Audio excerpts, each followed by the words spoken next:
12.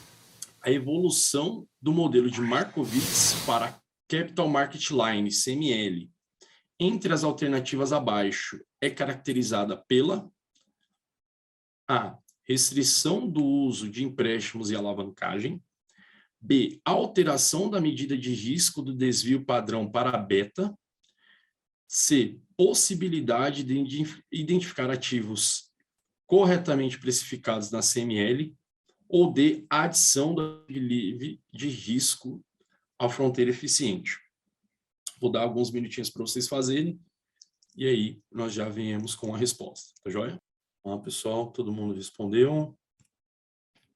Opção D. Adição do ativo livre de risco. Vamos lá, tá, pessoal? Indo aqui uma por uma, tá? Opção A, restrição do uso de empréstimos e alavancagem, né? E quando você fala de uma carteira, o gestor, ele pode alavancar a carteira, muitas vezes, onde ele tem um recurso, um montante, um patrimônio líquido ali do fundo de 100 milhões, ele alavanca para 200 com o objetivo de trazer ali retornos maiores, tá, pessoal? Mas não é a evolução de Markowitz, tá? Ele vai ser apresentado no gráfico como um ponto no retorno acima ali da linha da SML, tá joia? Letra B, alteração da medida de risco do desvio padrão para beta. Essa alteração da medida de risco do desvio padrão para beta, nós temos dois índices que se chamam índice de Traynor e índice de Sharpe, né? Que buscam medir ali a relação risco-retorno, tá? Então, quando você muda do desvio padrão, a medida de risco do desvio padrão para o beta, ali você está falando de índice de Traynor, tá, pessoal? Diquinha básica. Evander, eu sempre confundo ali índice de Traynor e índice de Sharpe na hora de fazer a conta. Lembra? Desvio Sharpe. O S do desvio com o S de Sharpe e o beta, T no beta com T de Traynor, tá, pessoal? E ali nós temos a opção C, possibilidade de identificar ativos corretamente precificados na SML. Não, porque a SML ali, ele vai ser o ponto de encontro, tá? E nós vemos aqui com a adição do ativo livre de risco.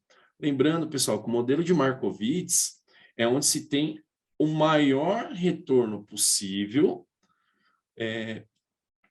com o mesmo nível de risco. Então, eu vou ter uma série de ativos onde eu vou achar o maior retorno com a menor exposição a risco. Então, quando eu coloco o ativo livre de risco ali, quer dizer que eu estou buscando um ativo comparado com ativo livre de risco que vai me dar o melhor retorno, tá joia? Então, eu vou buscar ali no gráfico o ponto onde eu vou ter a melhor relação risco-retorno ali frente ao ativo livre de risco, tá joia? Vamos seguir para a próxima. Se alguém tiver alguma dúvida, pode mandar no chat. Tá, pessoal, se eu estiver indo muito rápido, se quiserem que eu volte um pouco, reexplique, dê mais alguma dica, por favor, podem mandar, tá joia? Vamos lá, opção. Pessoal, todo mundo aí com HP, uma continha de cálculo. 13. Vamos aqui para o próximo exercício. 14. Na tentativa de montar uma carteira de ações, sintetizando a variação do índice Ibovespa, o investidor deve observar A, o índice de Sharpe, B, a duration, C, o beta ou D, a moda. Vou dar 2 minutinhos para vocês, tá, pessoal? E aí vocês vão respondendo aí no chat.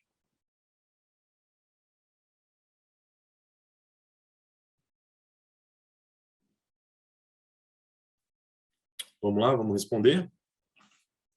Né? Mais uma vez lá, na tentativa de montar uma carteira de ações, sintetizando a variação do índice Bovespa, um investidor deve observar,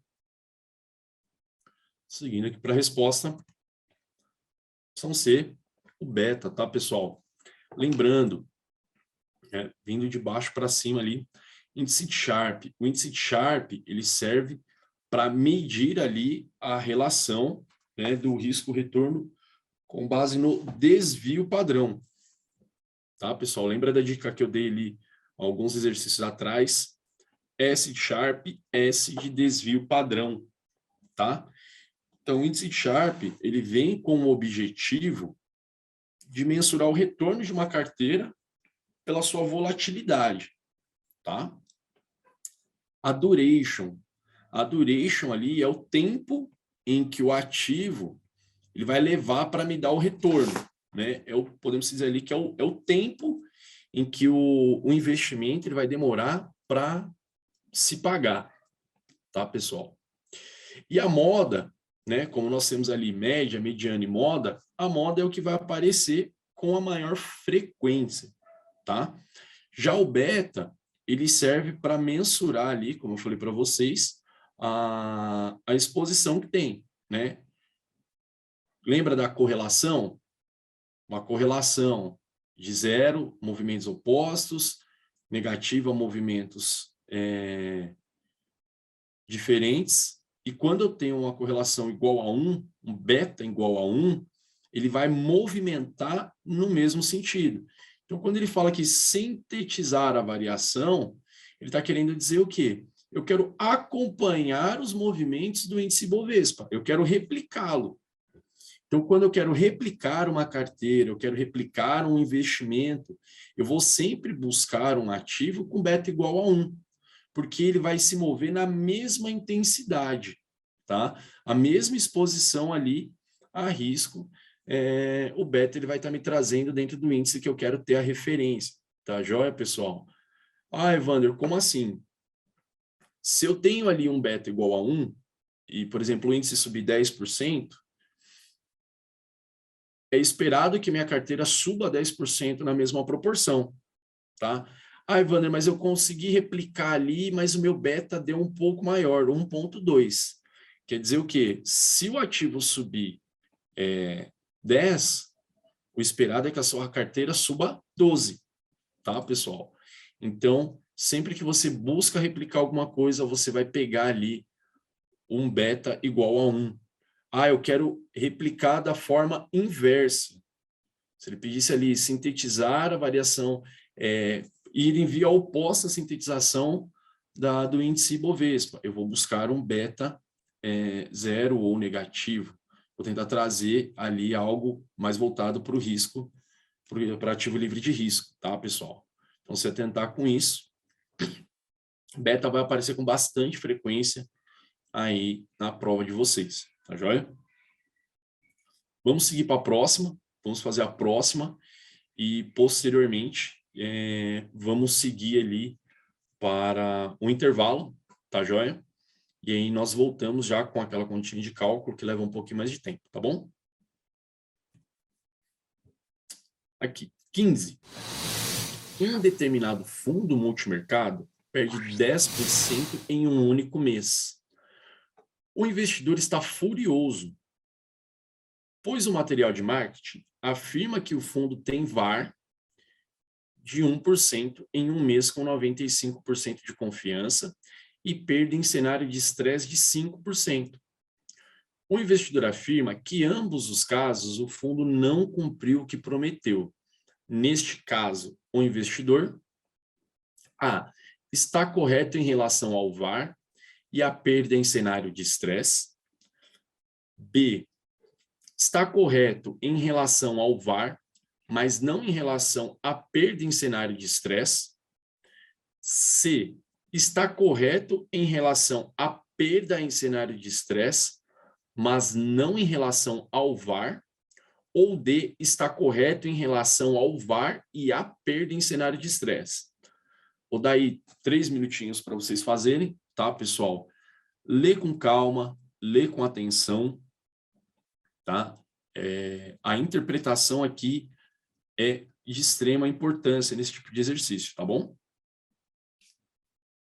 As pessoas aí estão na dúvida, mas estão ali numa dúvida mais para o caminho certo, tá, pessoal? Respondam no chat, tá? É importante, o chat só eu visualizo, então podem ficar tranquilo, o colega não vai ver, não existe pergunta boba, não existe comentário bobo. Errado é não comentar, não perguntar e ficar com a dúvida, tá, pessoal? É de extrema importância vocês exporem ali para eu tentar auxiliar vocês, principalmente se alguma explicação não ficou bem interpretada, tá joia? Lembrando, tá, pessoal? O VAR. O que é o VAR? O VAR, ele serve ali para medir, né, o movimento da carteira. Então, quando ele fala assim, afirma que o VAR tem 1% em um mês, de perda em um mês com 95%. Ele vai medir ali a movimentação e o risco que corre em determinado período. Então, vamos supor, o que ele passa, né? O que ele está querendo dizer? Ele está dizendo que, num período de um mês, a carteira ela tem ali um índice de 95% de certeza, de confiança, de que o ativo pode perder até 1%. Tá? Então, quando eu quero dizer isso, significa que nesse período eu tenho 95% de certeza que minha perda máxima vai se limitar a 1%. Ah, Evandro, e os outros 5%? Os outros 5%, eles vão enquadrar ali em um cenário de estresse. Qual que é um exemplo de cenário de estresse? Nós vivenciamos recentemente a pandemia. A pandemia, ela foi um cenário de extremo estresse para o mercado, aonde você tem uma ação que impacta o mercado financeiro como um todo, aonde você não consegue ter um controle daquilo, né?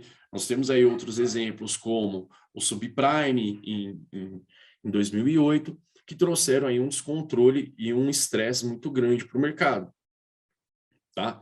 Então, quando nós lemos aqui, ó, um determinado fundo multimercado perde 10% em um único mês. O investidor está furioso, pois o material de marketing afirma que o fundo tem um VAR, né? Ele tem ali uma análise de 1% em um mês com 95% de confiança e perda em cenário de estresse de 5%. Ou seja, eu estou dizendo que nesse período de um mês eu tenho um risco de perda de até 95%, e em um cenário de estresse eu posso perder até 5%. Tá? Então, quando o investidor ele montou ali a carteira do fundo, ele compra e vende ativos constantemente, buscando trazer ali um retorno, conforme ele põe e tira ativos na carteira, ele vai mudando ali a exposição à volatilidade do fundo. Então, ele vai adicionando risco, tirando risco constantemente.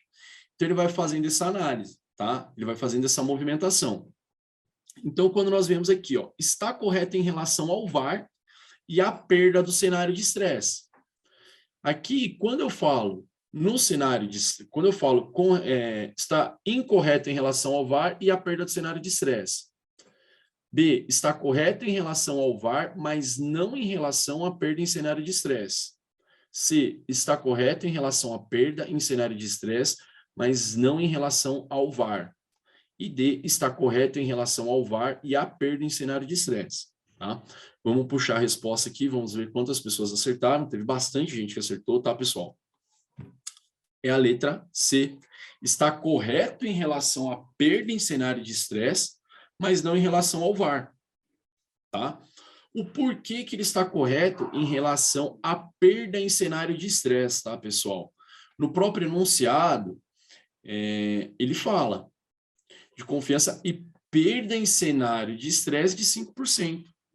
Então, quer dizer que o gestor ele já fez o cálculo da relação risco ali, da volatilidade, da exposição de volatilidade da carteira, aonde, acionando todas as travas da carteira, que nós temos ali o stop loss, né, que 5% seria o máximo que ele perderia, e ele perdeu 10%. Mas está incorreto em relação ao VAR, por quê? ele afirma que o fundo pode perder 1% em um mês, tá, pessoal? Com 95% de confiança. O que aconteceu aqui? Aconteceu os 5%, né? Que nós não esperávamos. Pode acontecer isso, tá, pessoal? Esses 5%, quanto é que vai me dizer o quanto eu posso perder? Ele vai ter ali mecanismos de defesa que o gestor utiliza para ter esse controle, que é o quê? É o stress test. Então, em vez de pegar ele olha para o passado, em vez de buscar as informações de uma forma linear, ele vai buscar somente períodos de grande estresse, de grande pico no mercado, para ver o impacto, para fazer o cálculo, para prever o impacto que vai gerar na carteira. E a partir daí, para se defender, ele tem ali um mecanismo de stop loss, tá? Que é o quê? É parar a perda, aonde ele aciona esse ativo e restitui ali a carteira ou vende o ativo que está trazendo essa volatilidade, essa exposição a risco para a carteira, ou faz a troca ali por um ativo com menos exposição a risco, tá? Então, por isso que ele está correto com relação ao cenário de estresse, mas não ao VaR, tá, joia? Deixa eu só ver aqui a pergunta de um colega.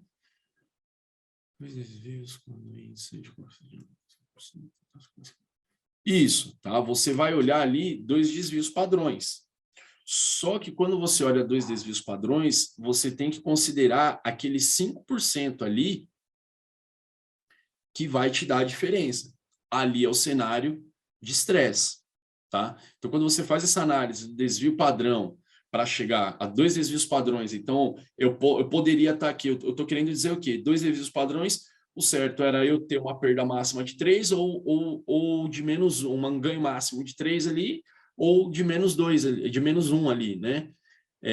Só que, nesse caso, ele bateu ali justamente nos 5%, tá? Então, o fundo ele pode, sim, ter uma perda maior dentro de um cenário que eu não consigo prever. Eu não tenho como mensurar ali a perda, onde eu aciono ali as travas. Tá, pessoal? Não sei se ficou bem claro aí, se vocês conseguiram entender. Por favor, se alguém entendeu, por favor, me dê um joinha. Se alguém ficou com uma dúvida, pode mandar no chat. Tá? Nós temos bastante tempo ainda, então é importante a gente poder utilizar todo o tempo que nós temos, tá?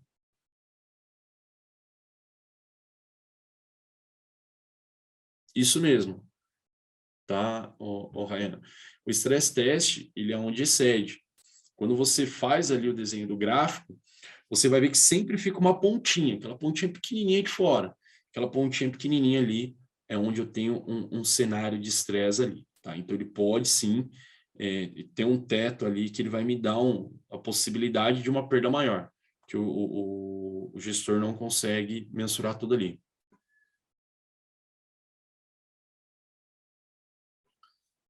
Vamos ver aqui uma interpretação melhor. Aqui o gestor ele me fala, tal, no exercício ele fala, em um determinado fundo multimercado, perde 10% em um único mês. Então quer dizer o quê? Num período de 30 dias, do dia 1º ao dia 30, perdeu 10%. O investidor vai reclamar com o gestor, ou com o banco, ou com o responsável pela carteira, porque no material de marketing, que tem que sair, é um documento obrigatório, ele afirma que a variância ali, o VaR, ele tem 95% de confiança de que a perda é de 1%. Tá? Então, ele está dizendo para mim ali o que naquele material? Que eu tenho 95% de certeza que dentro desse período, do dia 1º ao dia 30, de um mês, o fundo ele pode perder 1%. Tá? Ele pode perder 1%. Sendo que não é 100% de certeza. Então, sendo que não é 100% de certeza, fica uma margem ali que é o risco não diversificável, né? Eu não consigo presumir o que pode acontecer. Tá? Então, por isso que ele tem ali a possibilidade de ter uma perda superior a 1%, 2%, 3%, passando ali, igual no caso, batendo 10%, porque o gestor muitas vezes não acionou os mecanismos ali de trava ou expôs a carteira mais a risco do que deveria. Tá, joia? Deu para entender? Legal, Diego?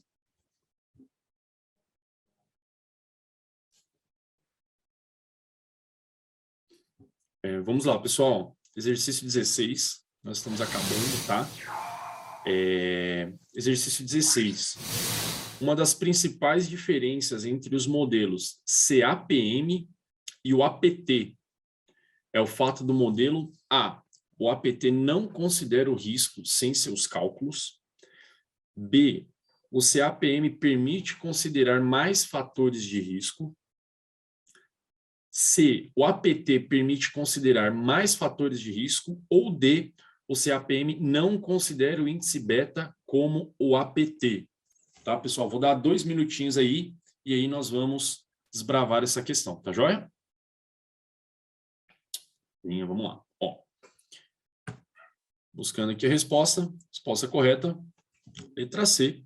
O APT permite considerar mais fatores de risco. Tá? Vamos destrinchar isso daqui, pessoal. O modelo CAPM é um modelo de análise de risco com base no beta, tá, pessoal? O beta ele sempre vai ser utilizado nos principais modelos de avaliação de risco. Qual que é a diferença do beta e do APT? Ambos utilizam o beta. A diferença é o quê? É que o CAPM ele utiliza única e exclusivamente o beta de uma forma geral, como o medidor de risco para todos os ativos do mercado, em todos os cenários diferentes. O APT já não, ele vem como um plus do CAPM, aonde ele utiliza betas diferentes. Evander, como assim betas diferentes? Lembram no começo que eu dei o exemplo para vocês, ali da correlação com uma ação da Petrobras, com uma ação da Gol, ou de qualquer empresa de aviação aérea, que eles têm uma certa ligação por causa do combustível? Cada tipo de mercado, cada nicho de mercado, ele tem um beta diferente um do outro. Então, diferente do CAPM, que utiliza, vamos colocar assim, um beta geral para todos, o CAPM ele consegue expandir para um cálculo onde você consegue fazer utilizando um beta de determinado nicho, de determinado mercado. Então, eu vou fazer um cálculo ali em cima de uma carteira com uma composição em cima de ativos de minério.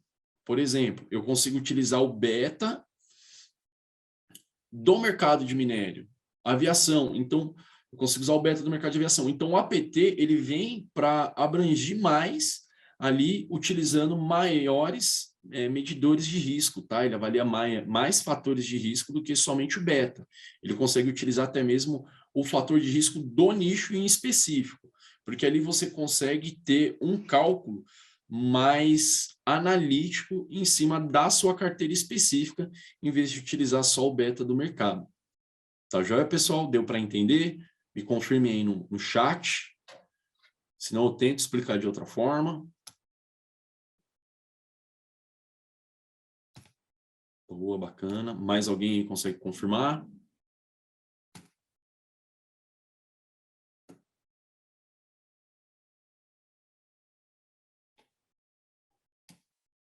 Beleza, podemos seguir? Vamos seguir. 17. Você quer ajudar o cliente a construir uma carteira com 2 ativos, na mesma proporção. O investidor escolheu o primeiro ativo com retorno esperado de 8% e risco esperado de 3%. Das alternativas abaixo, qual você recomendaria para o seu cliente? Letra A. O ativo A com retorno esperado de 12% e risco esperado de 6%. E covariância com o primeiro ativo de 2, 0,002. B.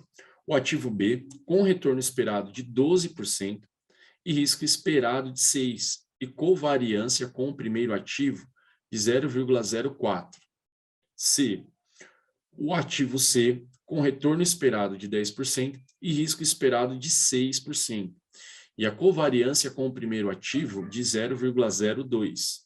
E D, ativo D, com um retorno esperado de 10% e risco esperado de 8%, e covariância com o primeiro ativo de 0,004. Tá bom, pessoal? Vou passar aí, vou dar um tempinho para vocês, uns 3 minutinhos, e aí aguardo as confirmações no chat para nós podermos seguir, tá bom?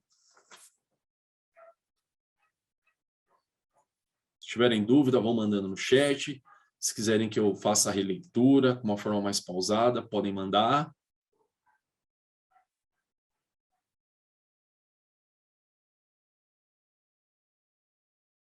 Bacana, nós vamos, para quem não soube fazer essa, nós vamos estar explicando, tá joia? Então vamos lá, pessoal. Vamos puxar aqui a resposta. Letra A, o ativo A com retorno esperado de 12% e risco esperado de 6%, e covariância com o primeiro ativo de 0,02. Pessoal, vamos só recapitular aqui a covariância. O que é a covariância? A covariância é a medida estatística que busca trazer o entendimento ali como um ativo A se comporta em relação ao ativo B. Tá?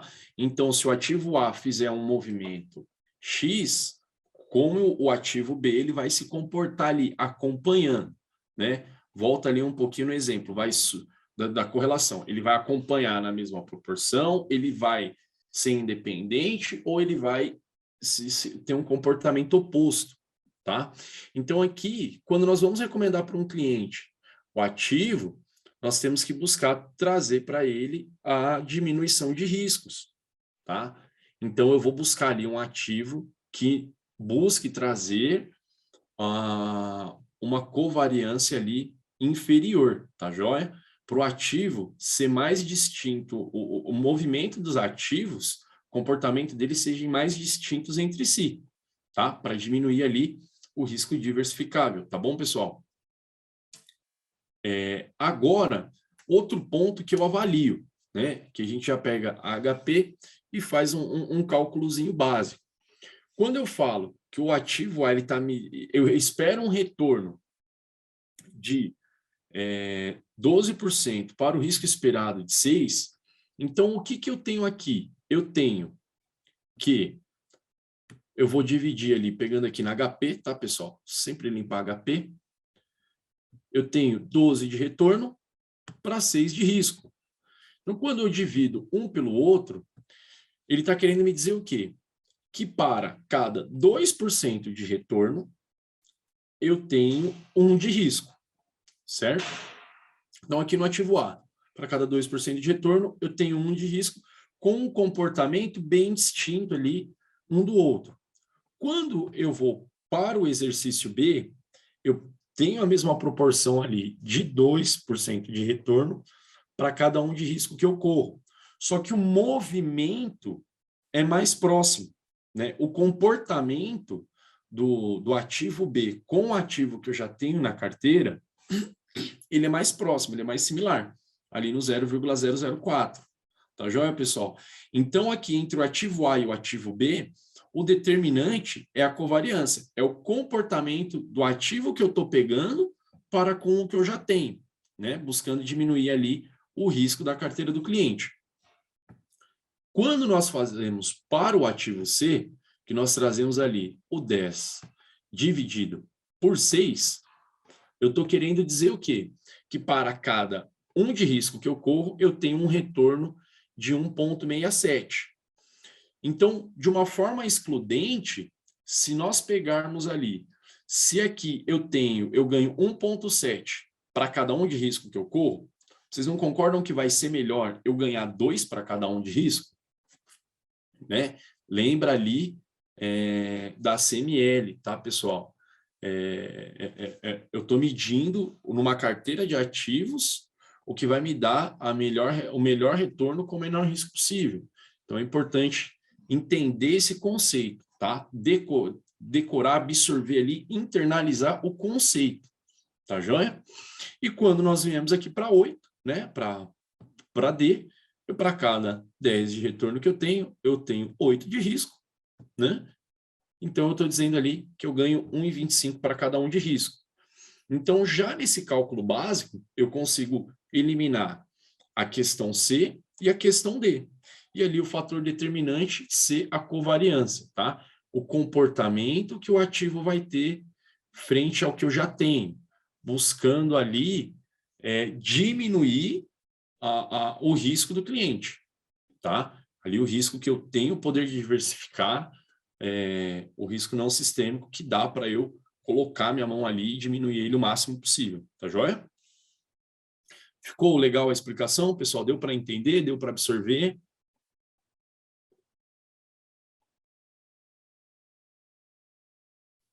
Vamos olhar aqui no chat. O pessoal mandou.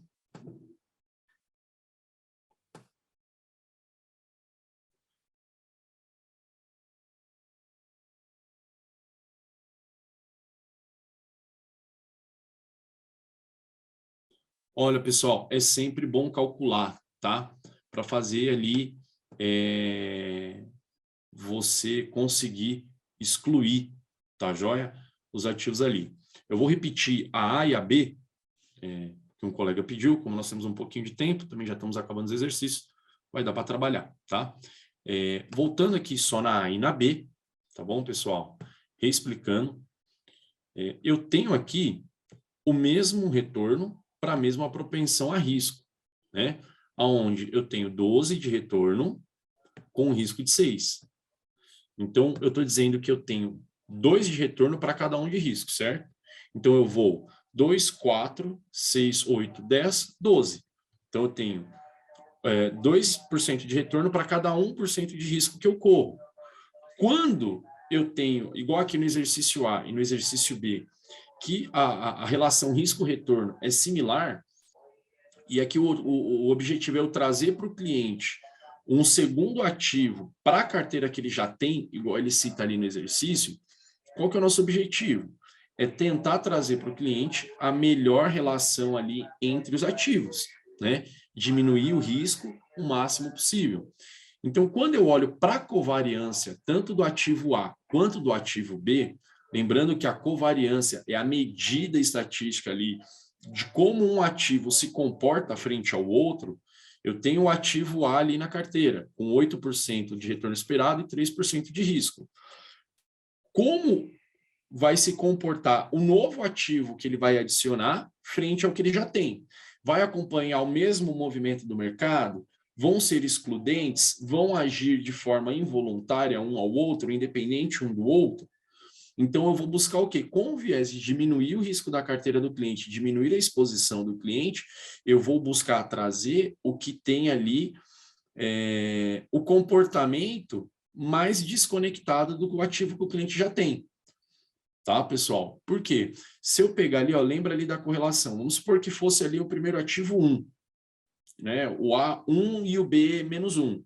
O que estaria dizendo? Que o ativo A ele vai se comportar da mesma forma que o ativo que o cliente já tem, né? Então, se o mercado cair, puxar para baixo o ativo que o cliente já tem, a nova adição vai seguir o mesmo movimento, vai cair.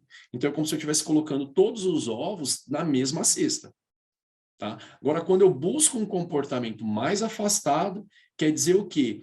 Que a propensão do novo ativo seguir o ativo que o cliente já tem é menor. Então, se eu tenho uma correlação ali, eu tenho uma covariância entre os dois ativos, né?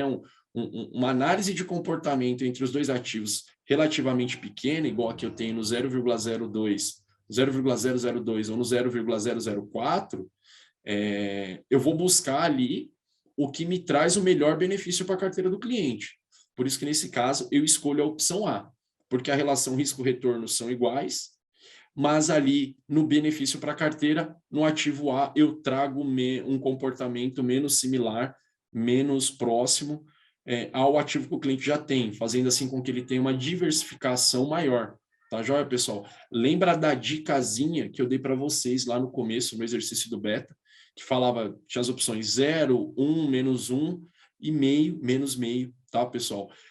quando o beta ele é inferior, quando a relação de comportamento dos ativos já é inferior a 1, por exemplo, 0,09, ele já traz para a carteira um grau de diversificação, diminuindo ali o risco.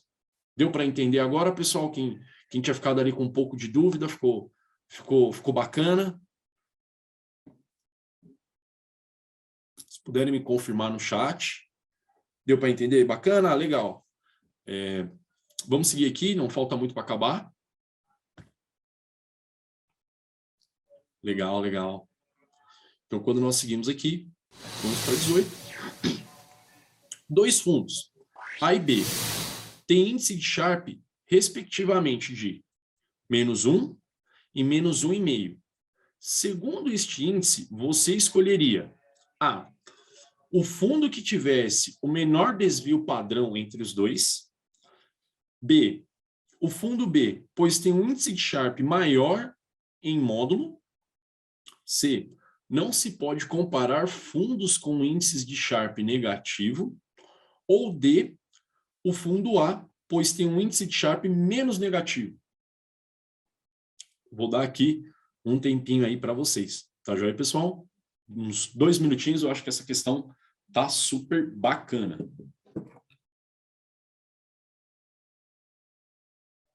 Vamos lá, pessoal, a gente pode seguir?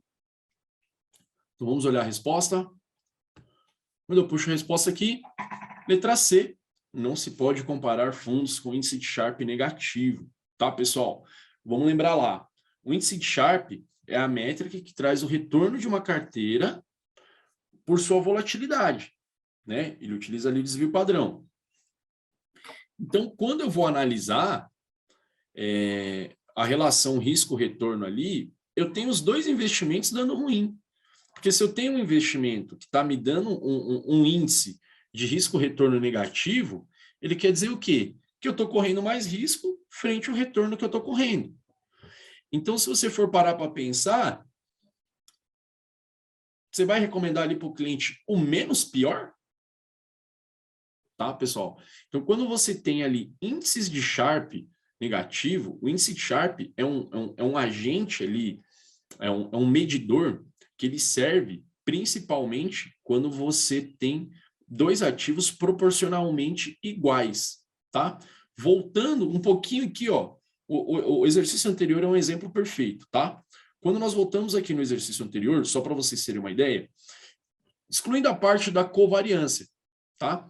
O ativo A e o ativo B não são exatamente iguais, eles me trazem a mesma proporção risco-retorno. Quando vocês se depararem com esse tipo de exemplo, o que vai ser o fator determinante ali para vocês excluírem um e recomendarem outro para o cliente de vocês ou para vocês optarem por aquele fundo? Vocês vão observar o índice de Sharpe, que é ali o meu risco de correlação risco-retorno. Então, eu vou buscar o que me traz o melhor índice de Sharpe. Porque ele está querendo dizer o quê? Que para X de retorno, eu estou correndo Y de risco, eu estou exposto a Y de volatilidade. Tá? Então, quando você tem índice de Sharpe negativo ali, você não consegue escolher, você não consegue fazer um comparativo, porque você não tem já ali desde o início, você já não identifica uma boa relação de rendimento, tá, pessoal? Vocês não veem ali um retorno favorável frente à exposição que vocês estão tendo. Tá, joia? Deu para entender legal? Ficou bacana a explicação? Me confirmem aí no chat, tá? Senão eu tento voltar aqui e explicar de uma forma mais eficiente. Tá joia? Ficou ok? Então, bacana. Vou seguir aqui. Faltam só mais 4 exercíciozinhos, os próximos serão rápidos, e aí nós voltamos naquele de cálculo, que vai levar um pouquinho mais de tempo, mas nós vamos trazer de uma forma bacana de se fazer. Exercício 19. O conjunto de instituições financeiras fazem parte do sistema financeiro nacional. Entre as instituições existem os bancos. Para um investidor que deseja investir em um banco e procura a alternativa mais segura possível, deveria optar por A. O Banco A, com índice de Basileia de 16%. B. O Banco B, com índice de Basileia de 8%. C. O Banco C, com índice de Basileia de 11%. Ou D, o banco D com índice de Basileia de 6%. Vamos lá, pessoal, vão respondendo aí no chat, que todo mundo respondendo fica mais fácil, já tem gente acertando, mandando super bem aí.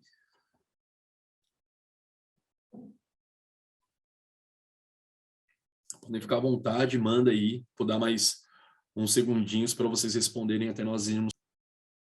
Bacana, podemos responder? Vamos lá? Vamos ver a resposta aqui. A resposta certa é a o índice de Basileia de 16%, tá, pessoal? Lembrando, o que é o índice de Basileia, tá? De uma forma bem simples. O índice de Basileia, ele é um índice de medidor, tá? Criado na Suíça, que ele busca fazer o quê? Ele busca medir a saúde financeira, tá? A saúde financeira da empresa, tá? Principalmente bancos. Porque os bancos não pegam o recurso dos seus clientes e, através disso, reinvestem esse recurso. Então, é necessário ter um medidor que meça ali a saúde financeira desse banco para identificar se ele tem alta ou baixa exposição ali, de estar alta ou baixa propensão de estar colocando o investidor, o dinheiro do investidor dele a risco, tá, pessoal? Então, o índice de Basileia, quanto maior ele for, melhor ele é. Porque o que ele está dizendo? Ele está dizendo que é uma instituição financeira saudável, ela tem ali as contas em ordem, ela tem o amparo ali, o controle, onde ela pega o recurso dos seus clientes, faz o investimento, diminuindo, trazendo menos exposição ali a risco ali, principalmente quando nós falamos de banco, né? O maior risco, o risco de crédito, para os seus clientes, tá bom, pessoal? Então, lembra, índice de Basileia, índice para medir a saúde da instituição e quanto maior, melhor. Beleza? Deu para pegar? Ficou bacana a dica? Alguém me confirma aí no chat? Legal, bacana, pessoal. Vamos lá. Próxima questão. 20. O indicador utilizado para comparar o desempenho de uma carteira de investimento e que relaciona o retorno dos ativos com o risco sistemático da carteira. A. Índice de Sharpe. B. Alpha de Janssen. C. O VAR. Ou D. Índice de Trainer. Vamos lá, já tem gente respondendo. Tá bacana. Estão acertando. Estão mandando muito bem. Vamos seguir aqui, vamos ver a resposta. Resposta, letra D. Tá, pessoal? Vamos só dar uma recapitulada, tá? Alpha de Janssen é um material aí que cai no CEA, CFP. Então, não é um medidor que eu acredito que vai cair por agora para vocês, principalmente até o CEA não cai. O A, índice de Sharpe. O índice de Sharpe, lembra a diquinha que eu dei para vocês? S de Sharpe, o Szinho ali do desvio padrão, tá? Então, quando nós falamos o indicador utilizado para comparar o desempenho de uma carteira de investimento e que lá relaciona o retorno dos ativos de risco sistemático, né? Quando nós falamos risco sistemático, nós estamos falando o quê? De beta, tá, pessoal? Então, já excluímos ali a opção A. O VAR, ele serve ali para medir a exposição ali, o desvio padrão entre dois ativos, como nós já conversamos no exercício anterior. E quando nós viemos aqui na letra D, nós temos o índice de Trainer. De quem ela lembra? O T no beta com o T de Trainer. Tá, pessoal? É uma assimilação meio maluca, mas se vocês lembrarem, vocês vão ver que vai ajudar muito vocês aí na prova. Tá, joia? Então, quando eu quero falar algo relacionado ao risco sistêmico, lembra, risco sistêmico, beta, trainer. Tá, joia, pessoal? Deu para entender a explicação? Querem que eu reformule, tente explicar de outra forma? Por favor, mandem aí no chat, tá? Às vezes a dúvida de um é a dúvida de muitos aí e nem sempre fica claro o que nós passamos. Quem consegue me dar um joinha aí?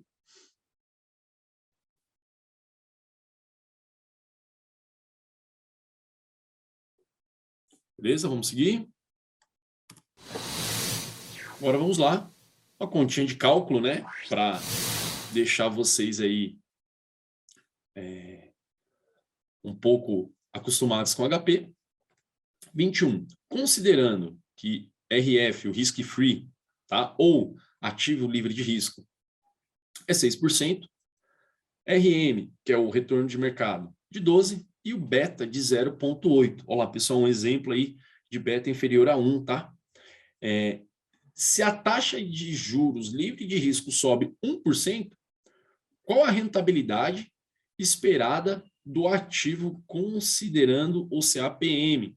Ó, pessoal, formulazinha do CAPM, bem tranquila, vou escrever aqui agora para vocês, tá? Ela é uma formulazinha fácil de se decorar, tá? Então eu tenho o retorno requerido igual ao RF mais beta vezes RM menos RF, tá, pessoal?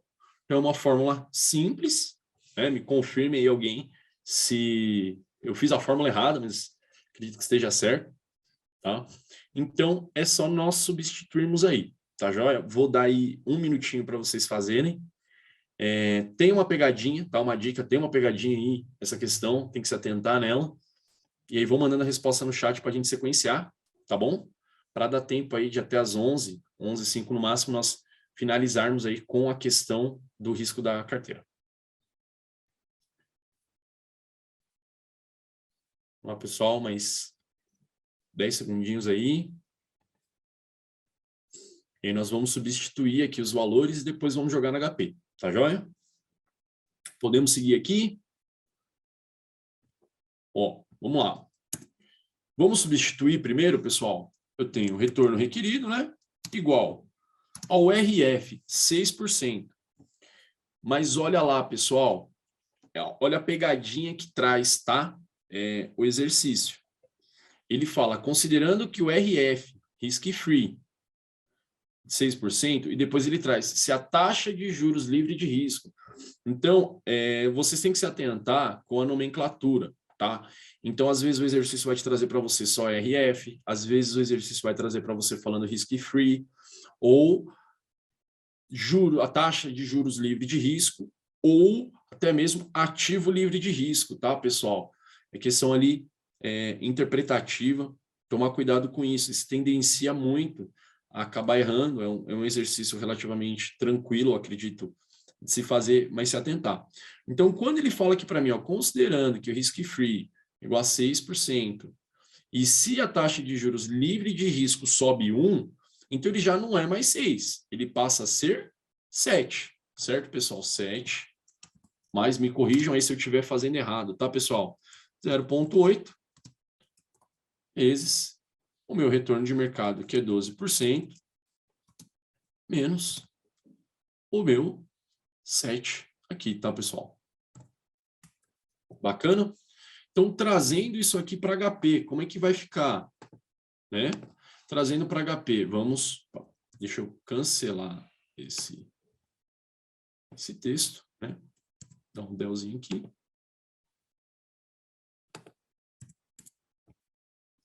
Para vir pro... Deixa eu só cancelar aqui. Cancelei. Então, vamos ver aqui, ó. Limpa HP. Então, eu tenho, ó, 7%, né, pessoal? Esse tipo de exercício tem umas dicas que dá para fazer. Não precisa tirar do percentual, no caso deste exercício, porque todos os ativos estão em percentual e não vai mudar, tá? Mas sempre fica a dica, pessoal, vai tirar do percentual. Ah, Evandro, eu sou bom em matemática, eu sei que é 0,07. Pô, bacana. Ali na hora da prova, às vezes vai bater um nervosismo, você pode colocar um 0 a menos, um 0 a mais. Então, o que eu sempre recomendo fazer, 7 Enter, sem divide, tá, pessoal? Mais fácil agir no seguro, tá? Pensem que a aprovação vale mais do que subestimar a prova, tá joia? Mas aqui nesse caso, desse exercício, não precisa. Então, nós vamos colocar 7 Enter, né? Já jogamos ali na primeira gavetinha, 0,8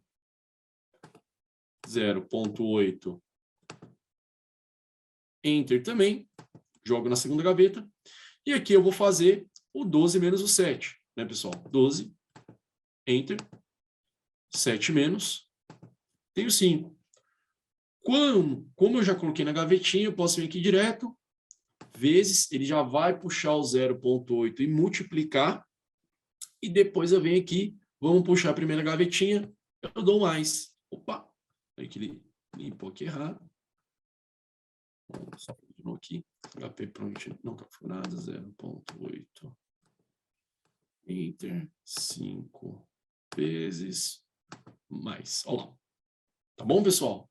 Então, vamos confirmar a resposta ali. Bateu 11%. Tá joia? É um exercício aí relativamente tranquilo. Tá ok? Vamos seguir aqui. Estamos finalizando já. Vamos tentar pisar um pouquinho no acelerador. Considerando os ativos com relação diferente de 1, o gestor que deseja diminuir o risco de uma carteira deve adotar uma estratégia de A.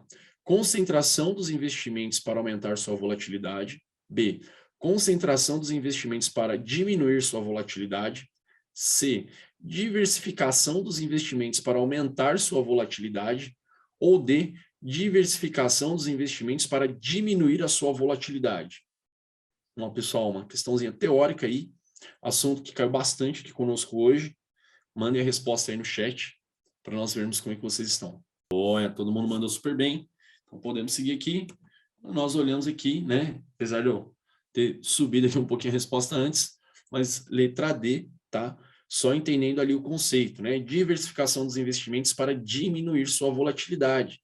É aquele exemplo básico, tá, pessoal? Não colocar todos os ovos na mesma cesta, tá? Eu colocar ali o máximo possível de ativos com correlação negativa, né? Visando ter uma maior diversificação e com menor volatilidade, tá, joia, pessoal? Acredito que essa daí todo mundo já contextualizou muito bem, beleza? Vamos lá para a próxima. 23. A medida que se encontra no intercepto do eixo vertical da CML, Capital Market Line, é A. O retorno esperado do mercado. B. O retorno esperado da carteira. C. O beta da carteira. Ou D. A taxa livre de risco.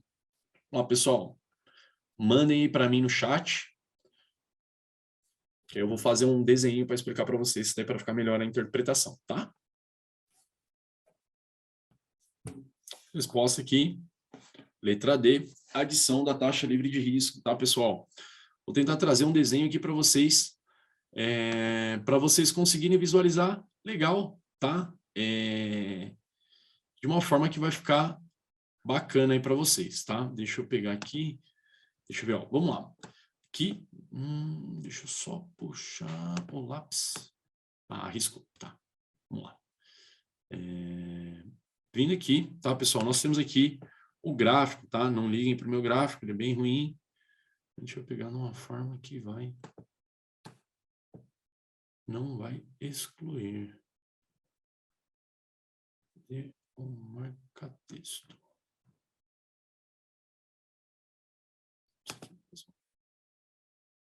Desenho, formato em vermelho.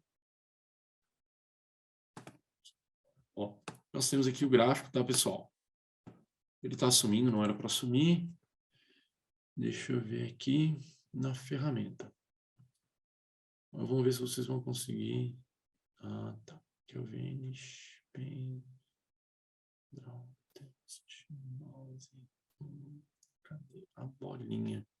Acho que o zoom ele não está habilitado para fazer o desenho. Mas aqui vai dar para vocês visualizarem bem, tá? Ó, aqui eu tenho o gráfico, tá, pessoal? Qual que é ali o gráfico da curva da CML, né? Nós temos ali a fronteira eficiente, que ele faz assim, né? Parece o símbolozinho da Nike ali, tá? E o que que é esse intercepto, tá? Vamos colocar que aqui nós temos o eixo X e aqui nós temos o eixo Y, tá? O intercepto é quando? É quando ele se conecta, eles se cruzam no ponto zero, achando ali a melhor relação. Então, quando nós viemos aqui na CML, que é essa curvazinha aqui da Nike, esse ponto de cruzamento aqui é quando ele tem a adição do ativo livre de risco, né? Achando ali a carteira eficiente. Tá joia, pessoal? Deu para entender um pouquinho melhor aqui com esse meu desenho, ficou um pouquinho feio, mas nós vamos melhorando a habilidade de desenho. Deu para entender bem? Alguém consegue me confirmar?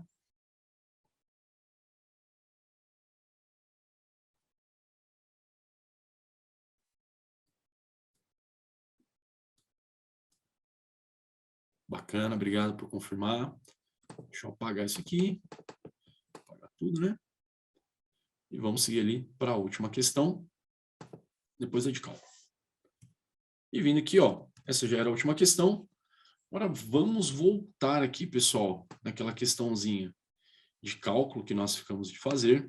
Eu acrescentei aqui as fórmulas para vocês. Então, temos aí um tempo hábil, eu acredito que em 10 minutinhos dê para fazer ela bem. Aqui, voltei nela. Opa, vamos limpar. Vamos lá, né? Vou reler ela aqui para nós fazermos um pouquinho. É uma fórmula grande, tá, pessoal? É um exercício relativamente difícil de se fazer.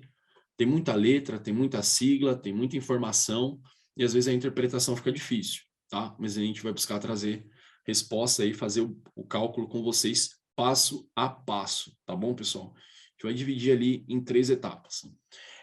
Um investidor possui 20 mil no ativo X e 50 mil no ativo Y, no qual possuem respectivamente a volatilidade de 15% e de 5%.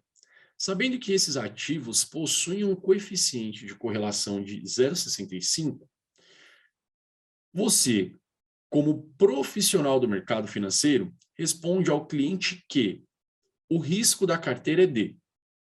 Vamos lá, pessoal, eu vou dar 5 minutinhos para vocês fazerem essa questão. E aí eu já vou entrar fazendo, vamos separar ali, né? Dando uma dica aí para vocês. Lembrando, tá, pessoal? Aonde o sigmazinho, né? Esse desenho aqui, ó. Deixa eu pegar aqui o pincel, né, pessoal? Esse símbolozinho aqui, tá? Opa, deixa eu dar um erase aqui. Deixa eu só pegar, dar uma dica para vocês aqui. Onde esse símbolo aqui, ó, nós temos ali o desvio padrão. O P, pessoal, né, é a nossa correlação entre os dois ativos, e o W é o peso, tá? É o peso entre os dois ativos, tá bom? Então, tentem fazer, daí mais 4 minutinhos, e aí a gente já sequencia com uma forma diferente de fazer esse exercício mais limpa, tá bom? Então vamos lá, pessoal. Primeira dica aqui, né? Vamos identificar aqui o que o exercício está nos dando, né? O investidor possui 20 mil no ativo X e 50 mil no ativo Y. Então, o que nós temos que levar em consideração ali, né? Para achar todas as medidas que nós precisamos. Vamos identificar o quanto esse investidor tem conosco, tá bom? Vou fazendo aqui, vocês anotem, depois apagamos se necessário, tá? Eu tenho, então, total investido. Nós temos 50 mil em um ativo, certo? Mais 20 no outro, não concordam? Então, o meu investidor, ele tem um total de 70 mil investido. Tá joia, pessoal? Primeiro passo ali que nós vamos achar, tá? No qual possui, respectivamente, 15% e 20% de volatilidade. Bacana. Vamos achar a propensão, né? O próximo passo é nós acharmos ali o percentual em que cada ativo que ele tem está na carteira. Então, quando nós vamos buscar ali o ativo A, o quanto o ativo A representa na minha carteira e quanto o ativo B representa na minha carteira, tá, pessoal? Então, nós vamos pegar ali a HP, tá, joia? Vamos vir aqui no HP, né? Vamos pausar aqui, nossa escrita. Vindo aqui na HP, nós vamos pegar, vamos lá. Ó. No ativo A, o ativo X, né? Eu possuo 20 mil. Basicão, tá? 70. Divide 100 vezes, tá, pessoal? Então, eu tenho 28,57. Tá joia? Vamos trazer aqui para duas casas. Dá 28,57, tá? Vamos guardar aqui no STO1, guardar na primeira gavetinha. E agora eu tenho aqui 50 mil no ativo Y.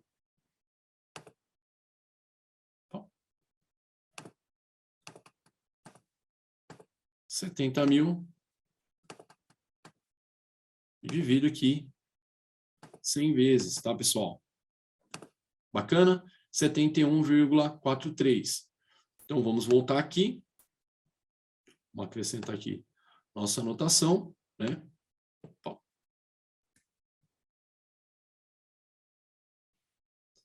Aqui seria uma caixinha de texto. Então, aqui, no ativo A, eu tenho, né? Vou limpar isso aqui para ficar melhor.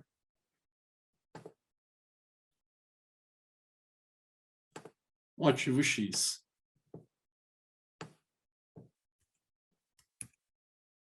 E no ativo Y, eu tenho, na mesma proporção, eu tenho 28,57%. E no ativo Y, eu tenho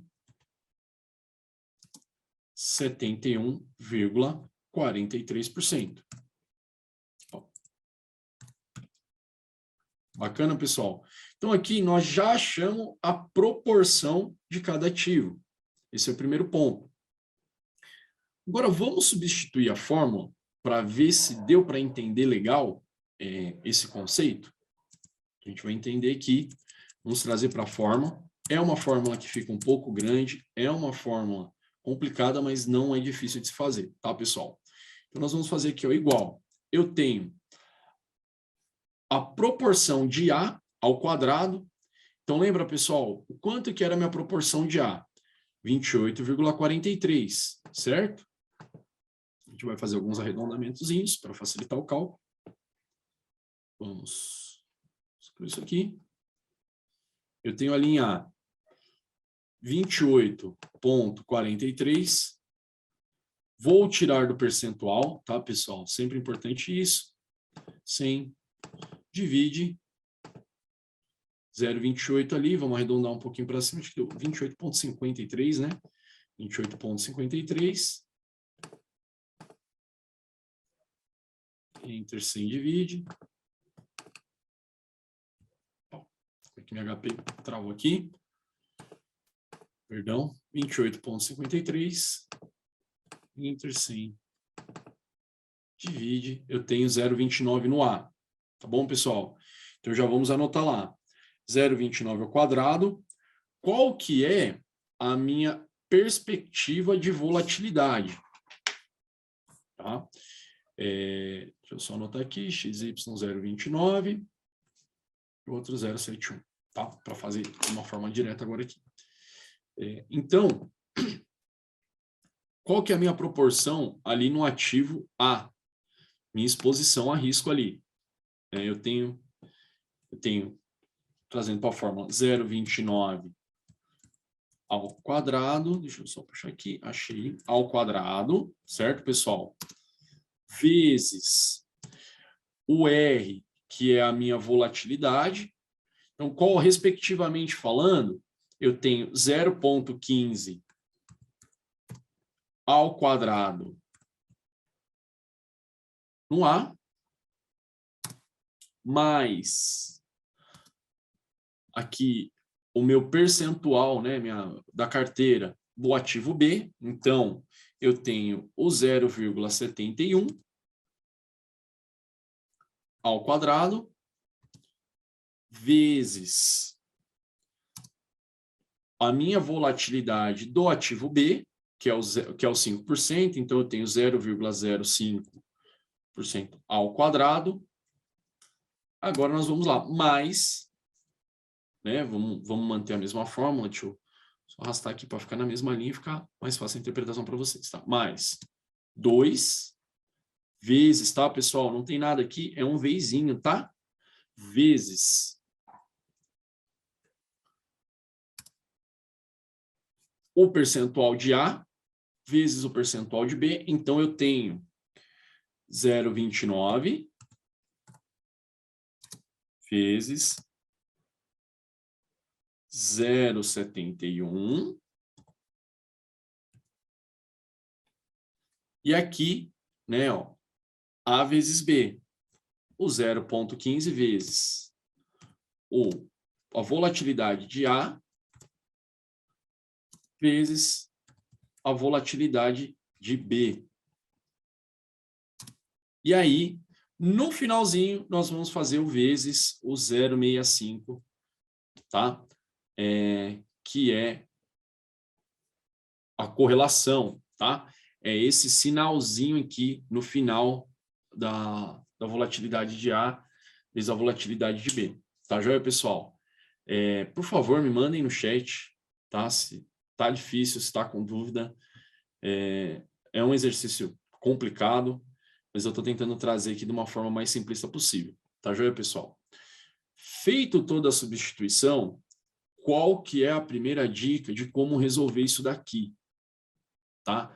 Tentar jogar tudo na HP, dá. A HP ela vai fazer essa leitura, pessoal. A HP ela é inteligente, né? A programação dela consegue fazer isso. Mas qual que é aqui o ponto mais importante para não confundir os números? Vamos fazer por partes. Evander, como assim por partes? Vamos cortar em 3 pedaços, ó. Eu tenho o pedaço 1, né? Umzinho aqui. Eu tenho o pedaço 2. Então, eu tenho 2 aqui. E eu tenho o pedaço 3, né? Eu tenho o pedaço 3. Quando eu trago desta forma, ou seja, eu vou fazer o passo a passo de um, depois o passo a passo de outro, e depois o último passo a passo, pessoal, fica mais fácil substituindo valores, tá? Do que eu só jogar direto na HP. Vai ficar um pouco mais complicado. Então, quando eu faço isso, o que eu vou achar aqui? Primeiro eu vou achar, tá? Vamos fazer o primeiro juntos, tá bom, pessoal? Eu tenho aqui, ó, 0,29 enter, né? 2 yx para achar a raiz quadrada. Eu dou um enter. 0,15% enter, 2 eleva. Aí aqui eu venho vezes. Quanto é que eu achei? Vamos colocar aqui 4 casas decimais, tá, pessoal? Achei. Vamos anotar aqui 0,019. Bacana. Vamos para a próxima parte? Vamos para a próxima parte. Próxima parte, eu tenho 0,71 ao quadrado. Tá? 2 eleva. Então, tem 7,04. Enter vezes o 0,05 ao quadrado. Cheio quadrado. Deixa eu limpar aqui, que eu acho que foi 0,71. Enter. 2 eleva. Enter. 0,05. Enter. 2 eleva. Vezes. Achei aqui 0,013. Então, vamos anotar aqui no item 2, 0,0013.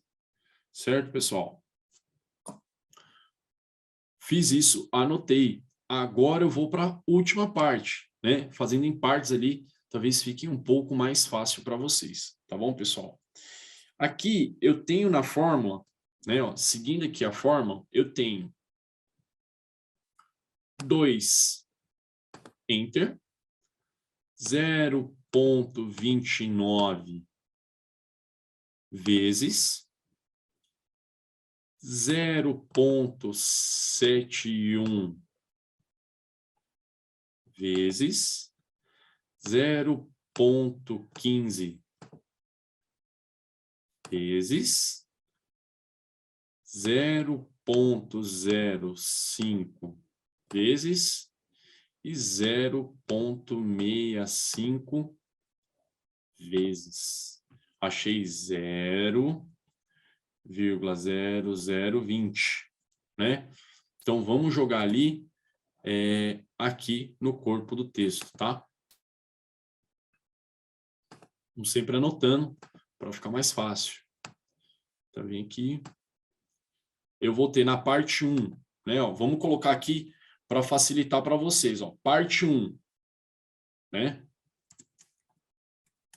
Eu tenho o 0,0019 mais parte 2, o 0,0013 mais a parte 3, 0,0020, né? E agora eu faço a somatória desses 3 ativos, tá, pessoal? Eu já tenho aqui anotado 0,20, posso somar só os demais para facilitar. Então, eu tenho o 0,0019. Opa, HP às vezes bate aqui o dedo, 0,00.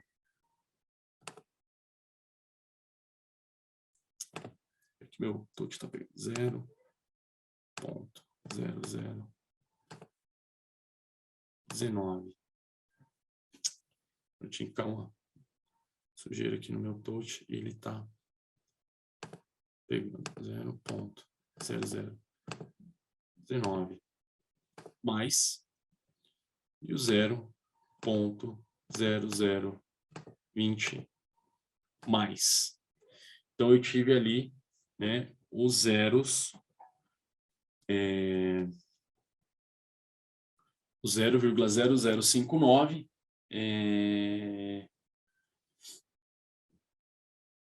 de resultado. E aqui no final, pessoal, tem um quarto passo, né? Vamos anotar aqui. Como eu não usei as casas decimais, vai dar uma diferençazinha, tá bom, pessoal? Eu tentei trazer de uma forma mais simples para vocês, mas vai chegar aí no resultado, então vocês vão conseguir visualizar. Quando nós vemos, então, vamos deixar ele em HP, e aqui tem um outro quarto ponto, tá, pessoal? Que é o quê, ó? É isso daqui, ó. Ele é raiz quadrada. Então, o que nós vamos fazer? Nós vamos vir aqui na calculadora, nesse valor, tá vendo? G, para acionar as teclinhas azul. Opa. Bateu aqui. HP. Tem que limpou, mas a gente soma de novo aqui. 0,0019. Enter. 0,0013 mais e o 0,00. Desculpa, pessoal, tá difícil meu touch aqui. 0,0020 mais, né? Deu uma diferençazinha, porque dessa vez eu não usei nenhuma casa decimal, além dos 4 dígitos, tá? Eu vou vir aqui, G,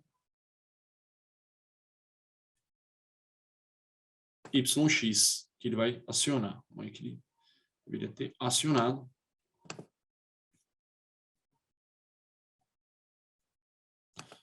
Aqui minha HP tá com um probleminha, mas se vocês fizerem na de vocês, vai bater, tá?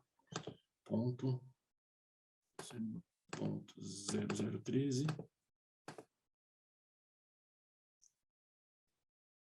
mais o 0,0 0020 mais. Tá bom, pessoal? Aí aqui, Enter, G, raiz quadrada, 0,0721. Trago para percentual, vezes, eu tenho ali o 7,22, tá, pessoal? Ah, Evander, mas não bateu o cálculo, tá? Natural não bater, pessoal. Por que que não vai bater? Porque aqui eu trabalhei com os números inteiros, tá joia? Para tentar facilitar a leitura aí para vocês. Mas se vocês fizerem o cálculo, anotando todas as casas decimais, vocês vão identificar aqui, chegando na resposta final, né? Nos nossos 7,14. Tá joia, pessoal? Se puderem me mandar aí no chat, Evander, não entendi, ficou complicado, existem outras formas de você tentar explicar, por favor, preciso muito que vocês me falem, tá, pessoal? O objetivo aqui é tentar esclarecer a dúvida de vocês, tentar trazer novas formas, tá? Então, mandem aí no chat, quem entendeu, fala, pô, entendi, tinha dificuldade, mas fazendo dessa forma separada, ajuda a fazer, continuam não entendendo. Se vocês puderem confirmar aí, tá, pessoal? Todo mundo que está aí, para a gente já finalizar, passamos ali 15 minutinhos, peço até desculpa para vocês, né? Mas é porque eu tentei trazer de uma forma com menos correria, mais calma, tentando tocar no ponto ali de todos os exercícios, tá bom, pessoal? Se alguém puder mandar aí no chat, por favor. Beleza, valeu, Ícaro. Mais alguém?